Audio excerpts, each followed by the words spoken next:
Tonight at 5, anticipating cuts to federal heat assistance, what some state lawmakers propose to help you heat your home. Plus, flight delays and cancellations wrangling the nation's airports. Will we see some relief before the busy holiday travel days? And adding insult to injury, the Packers lose another key player in their loss against the Eagles. Who will take over for Elton Jenkins? You're watching News 3 Now at 5. Thanks for staying with us, everyone. We begin tonight with a look at our first warn forecast. And who's ready for at least a little bit of a warm-up after these chilly days? Yes, I can only take so many of these. Alex is here to tell us at least some relief for a little while, Alex. That's right. I'm raising my hand. I'm voting yes to the warm-up, at least in my opinion here, and it's on the way. 50 on Wednesday, 54 Thursday, 59 Friday, and then we top off at 62 degrees on Saturday. Some indications are we could get into the mid-60s depending on when a cold front decides to make its way through the area Saturday afternoon, going into Saturday evening. More on that cold front in a bit, but temperatures will take a tumble behind that cold front, no doubt. Tonight, not as cold as what we got to last night in the low to mid-20s.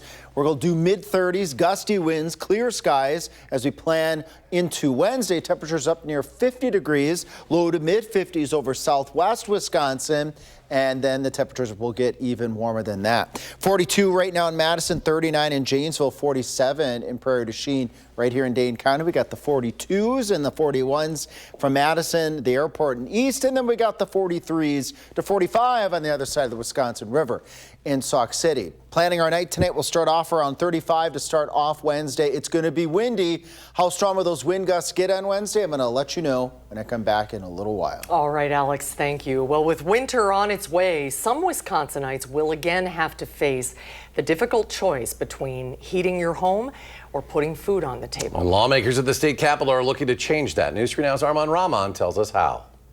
According to the U.S. Census, roughly a quarter of Americans could not pay their utility bills last year. It's been a significant burden. Matthew Kluger's energy bills account for about 3 to 4% of his income. It's a heavy burden for a lot of my neighbors and friends and family. We're talking 8, 9, 10%, upwards of 20% of their income. Jill Sexton is one person for whom heating up her home can eat up her finances. We're on a fixed income, and we are doing everything we can, yet we still cannot keep up.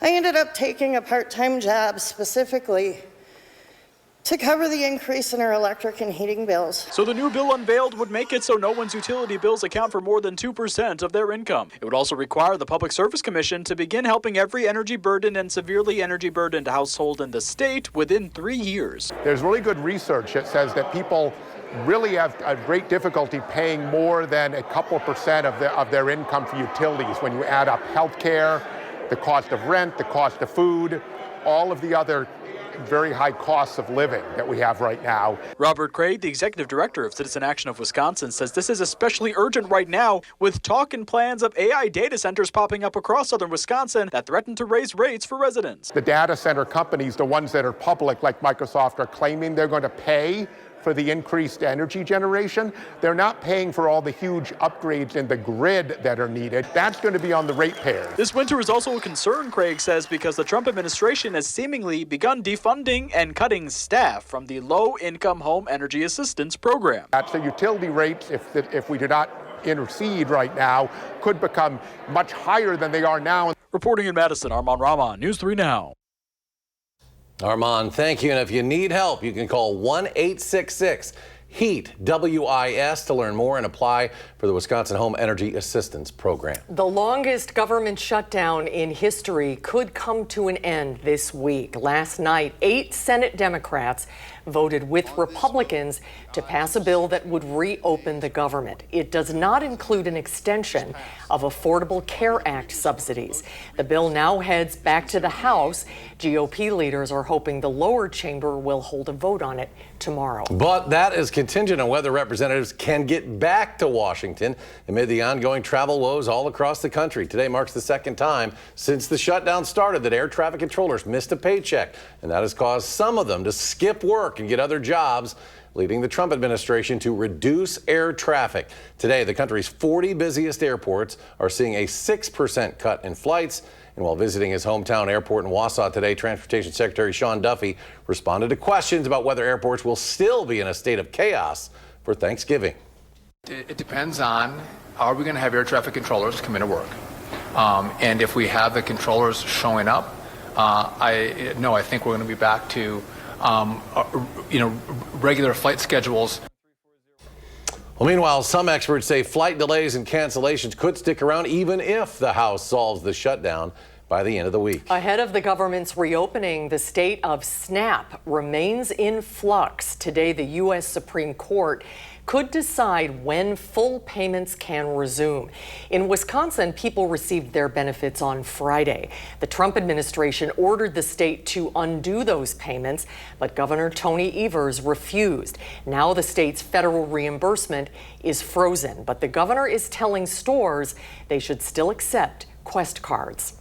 We'll keep you updated on the shutdown and what happens next right here on News 3 Now. You can receive notifications directly to your phone as soon as we have new information with the free Channel 3000 mobile app. In other news, in Oregon, a child is recovering after getting hit by a school bus. Now, this happened about 4:15 yesterday. Officers responded to the intersection of South Perry Parkway at Union Road. A bus hit the child while they were crossing the street. Now, police determined the child was crossing in an uncontrolled crosswalk. The bus turning at a slow speed when it hit the child, whose injuries are said to be minor. The bus driver did receive a citation for failing to yield right away at an uncontrolled intersection. Police say the driver cooperated throughout the investigation. Well, $1 billion, that is what Wisconsin is asking for from the federal government to improve rural health care. Well, right now, 2/3 of rural Wisconsinites have to travel 30 minutes or more to get emergency care. Our Ellie LaLiberte shows us how this money could help the cause here. Ellie? Eric, Susan, the $1 billion requested by the Wisconsin Department of Health Services is part of the Rural Health Transformation Program. It's a $50 billion fund born out of President Trump's so-called Big Beautiful Bill that was signed into law this past summer. The purpose of the fund is partly to help address concerns over Medicaid cuts that also came with that legislation. But the director of Wisconsin's Office of Rural Health says he has some concerns about how this money would be implemented here at home. You can throw a lot of money at a situation, but that doesn't necessarily mean you're going to solve it as much money as you throw at it. You really need strategy, you really need collaboration, and you need to put thought into how these processes happen. I don't know that this has enough of all of those, but we're going to give it a shot. Now, here's how that money would be spent in Wisconsin. $337 million would go to recruiting and retaining the rural healthcare workforce. $329 million would go to technology and innovation, and $279 million would go to strengthening rural healthcare partnerships. Now, Wisconsin DHS is planning on recruiting a team solely to manage this project. However, it won't find out if it receives the money requested until the Centers for Medicare and Medicaid announce awardee decisions at the end of the year. We'll continue to follow it, Ellie. Thank you. Governor Tony Evers says the federal government owes Wisconsin's rural schools $23 million in aid that they were supposed to receive last month. Impact aid payments help rural districts, primarily ones operated by tribal nations, to cover payroll and pay for transportation, programs, and new positions.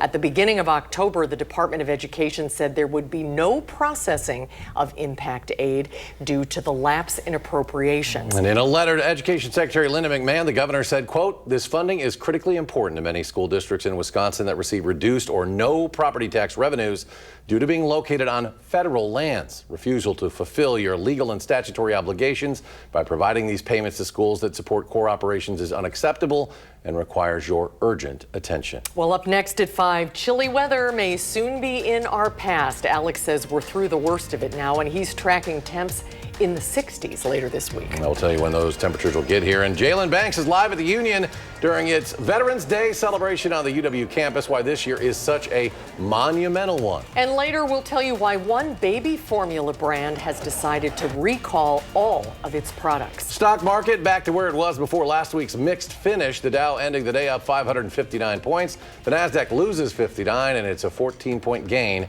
for the S&P. And we'll be right back. You're watching News 3 Now at 5. Here we go. Snap was low and the kick no chance. And this game belongs to Philadelphia. And that's how it ended last night, as the Packers couldn't muster any more than a single touchdown in that 10-7 loss to Philadelphia. Our News 3 Now senior Packers writer Jason Wilde talks about how they lost more than just a football game last night, as they must now patch together what's left of the offensive line.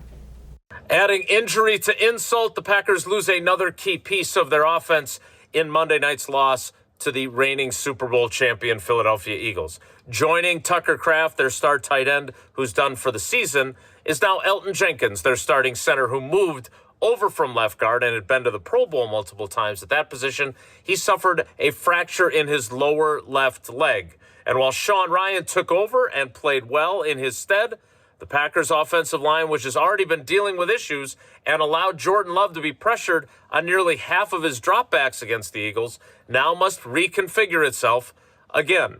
Jordan Love projecting confidence. No, Sean brings a great energy. Obviously, he's a guy who's played a lot of ball. So, it's tough losing Elgton. And we'll see what the status is on him. But, I think Sean did a great job coming in. And he's a guy who stays ready for whatever opportunity it is, whether it's guard, center, whatever. So he did a good job tonight. Just got to keep building on it. Iola Scandinavia's Christian Welch takes over the roster spot vacated by Elgton Jenkins. He is on IR for at least 4 games. He will probably miss more than 4 games, but the Packers do have 8 games left on the schedule, so he could be back before the regular season ends and before the playoffs. We'll see about that, and we'll have full coverage of Jenkins' situation and everything Packers on our website, channel3000.com. And while you're there, make sure you sign up for the Packers newsletter, which delivers our coverage directly to your inbox every single day. In Green Bay, Jason Wilde, channel3000.com. Thank you, Jason. This Saturday, you can watch the Milwaukee Bucks take on the Los Angeles Lakers right here on Channel 3. The Bucks will host LeBron James and company starting at 7. That's just one of 8 games that will be broadcast for free on over-the-air television. For a full list of the other games we're carrying, find this story on channel3000.com. Well, all across the area, Wisconsinites are honoring those who have served our country and continue to serve on this Veterans Day. And taking part in the festivities is the UW-Madison Memorial Union. And this Veterans Day turns out to be a major milestone for the union. Our Jalen Banks joins us live from there. And Jalen, what can you tell us? Eric and Susan, 100 years ago today, ground was broken on the building just over my left shoulder. That building would one day be what we know as the Memorial Union, UW's way of honoring those who gave it all fighting for our country. Earlier today, I went to an event commemorating that 100-year mark and for what this building means for our veterans. Every year on November 11th, our country celebrates Veterans Day, a day set aside to honor those who have served in the United States Armed Forces. This Veterans Day marks a milestone at UW's Memorial Union. Ground was broken for the Union 100 years ago today. Memorial Union is a war memorial and dedicated to the men and women of UW-Madison who've died in our country's wars. And so it's a good opportunity for us to remember our beginnings and the reason we were dedicated in the first place. And also to remind the community that we can be a war memorial and a living community builder at the same time. And for one local Army veteran, Jack Baggett, Veterans Day is more than just the acknowledgement of one's service. Most of us don't look at it for acknowledgement or glory or anything like that. It's just more of a privilege and an honor to have served. And, and when we hear somebody express some appreciation, that's very, very much appreciated. And on a more personal note, I want to say thank you to a special veteran in my life, my father, who served in the United States Marine Corps. Dad, thank you, and thank you to all those who have served. But for now, reporting live from the Memorial Union, Jalen Banks, News 3 Now. That's right. Thanks to all of our veterans, including your father, Jalen. Thank you for that report. Union looks beautiful tonight, doesn't it? The red and blue colors on the front. Time to check our first warn forecast now with Alex Harrington. And Alex, we are ready to warm things up. Yes, let's get things a little bit on the warmer side, and boy, will be warm. By the time we get to the end of the week, we're approaching 60 degrees on Friday, 62 on Saturday, maybe we can just avoid looking at the rest of the 10-day forecast. If you want the warm stuff, we'll focus on the warm stuff first here before we get a little bit further into our upcoming forecast. Warming up tonight. Last night we did low to mid 20s, got a little bit cooler than forecasted because we had clear skies that hung around a bit longer. 35 will be a pretty common number across all of southern Wisconsin tonight with clear skies, gusty winds. We're going to track those winds. Those winds have been a bit on the pesky side the past couple of days, and they'll still be a bit on the pesky side on Wednesday. Highs up near 50. Normal high is 47, so we'll be a little bit above normal temperature-wise. You add that wind, though, puts just a tiny little bit of that fall chill, that little bit of that bite into the air. But we do have calm winds on the way to southern Wisconsin, but not calm as we go into Wednesday morning. Gusty winds, 30 to 35 miles per hour. Anytime you see a wind gust map with all the reds and the pinks, you know it's going to be windy. So get ready to be a bit up on the bundled upside. Even though it'll be in the 30s, those winds are going to, like I said, take a little bit of a bite in the air as we go into Wednesday morning. Still gusty this time Wednesday night, 5, 6 o'clock, 20 to 25 miles per hour. And then we fast forward into Thursday. There's gone with the wind. The wind is easing up as we go into Thursday, and the temperatures will be mild on Thursday as well. So it'll be a plus, and sunny skies. So we have light winds, sunny skies, mild temperatures to look forward to as we go into Thursday. What about some rain? Now, as we see those temperatures crash on Saturday, there will be a cold front that moves through southern Wisconsin, but just a tiny chance of a shower with that front. Earlier over the weekend, it looked like it might be a bit more in the way of appreciable amounts of water. Every time we get a little bit closer, our weather models are backing off on water amounts here. And here's a great glimpse of that cold front coming through southern Wisconsin during the afternoon hours, 4 or 5 o'clock. Winds coming in north and west of Madison. West here in Madison, that's that kink. That's where the cold front slices through the area right around 3, 4 o'clock. But look at the green. Pretty light, very sparse. As we head towards 6 o'clock, just a couple of isolated showers still left over Janesville, over towards Elkhorn, maybe up towards the Jefferson area. So shower activity not looking very widespread with this cold front. And we could use those drops because we are still reeling with abnormally dry conditions across southern Wisconsin, some places in severe drought conditions. We'll get an update with the drought monitor this upcoming Thursday. 62 Saturday, the cold front comes through on Sunday. Breezy conditions, a weather system Monday and Tuesday. Looks like it's going to stay to the south of southern Wisconsin, but just close enough where I put tiny chances for rain or perhaps a snow shower Monday going into Tuesday. Good chances for rain as we head Thursday going on into Friday, the upcoming work week. We can take this graphic nice and full here. There we go. And that's going to be potentially a wet weather maker for a good part of the upper Midwest. We need those drops, so hopefully that will stick around in the forecast. Wouldn't be a 5 o'clock weathercast here without me showing a photo here. This is from Muscadet. Christy showing us the 2 bits of snow that they received, the slushy snow accumulation then that froze over the course of the past couple days, and then we had that dusting on top of that last night. So thank you so much, Christy, for showing us the photo. And look at that, the sun came out. So bonus. Melt it off, get rid of it. Away. Yeah. I couldn't believe how much the Chicago area got, right? And northern, northwest Indiana, quite a bit. Yeah, those lake effect snow bands are very narrow. Sometimes they're only 10, maybe 10, 20 miles across, where you have nothing on either side of that band. Yeah. And in that band, it comes down at 3, 4, 5 inches an hour. And they end up just getting just tremendous amounts of snow. I like this side of the lake. Yeah, me too. Sure. Thanks, Alex. Thanks, Alex. Still ahead at 5, Canada loses its measles elimination status as the country reports more than 5,000 cases this year, where the U.S. stands in comparison and what makes Wisconsin especially vulnerable. Plus, a rift with a major ally, how the UK is responding to the Trump administration's expansion of its military campaign in foreign waters. Stay with us. You're watching News 3 Now at 5. Baby formula manufacturer ByHeart is expanding a recall to all of its products after initially recalling some batches of formula over an expanding outbreak of infant botulism. At least 15 babies across 12 states have gotten sick since August, with more cases pending. Every infant was hospitalized after consuming ByHeart formula. No deaths have been reported, but parents who have the products should get rid of them. And you may have picked up the products at at Target, Walmart, or Whole Foods stores. Infant botulism is a rare, serious illness that happens to babies under the age of 1. Symptoms include constipation, poor feeding, droopy eyelid, weak muscle tone, difficulty swallowing, and trouble breathing. Babies who have these symptoms should get immediate medical attention. Canada no longer has a measles elimination status. This week, Canada lost that designation amid a large ongoing outbreak of the virus.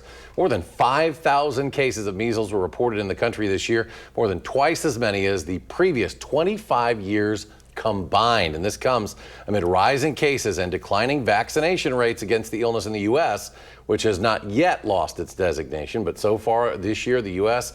has seen nearly 1,700 cases of measles. 9 out of 10 unvaccinated people who are exposed to the illness will contract it. Wisconsin is particularly susceptible as well to an outbreak, having the second lowest vaccination rate in the entire country. The United Kingdom is no longer sharing intelligence with the United States about suspected drug trafficking vessels in the Caribbean.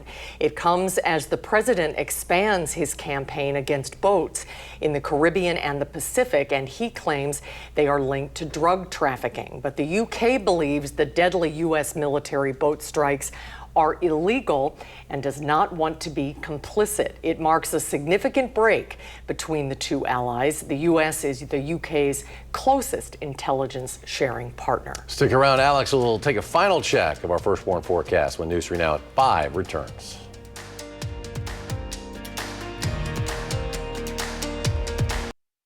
Well, stick around. In 30 minutes, we will hear from Wisconsin's own Drake Baldwin, Major League Baseball's National League Rookie of the Year, and learn more about his connection to the city of Madison. That's tonight, News 3 Now at 6. A very special honor for Drake Baldwin. Looking forward to that. Let's go to Alex.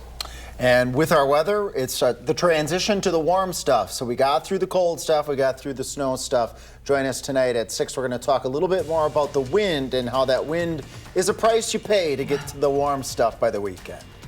All right, Alex, thank you. Thanks for watching at 5, everybody. The CBS Evening News is coming up next. We'll be back at 6, and you can always find us streaming 24/7 on Channel 3000+.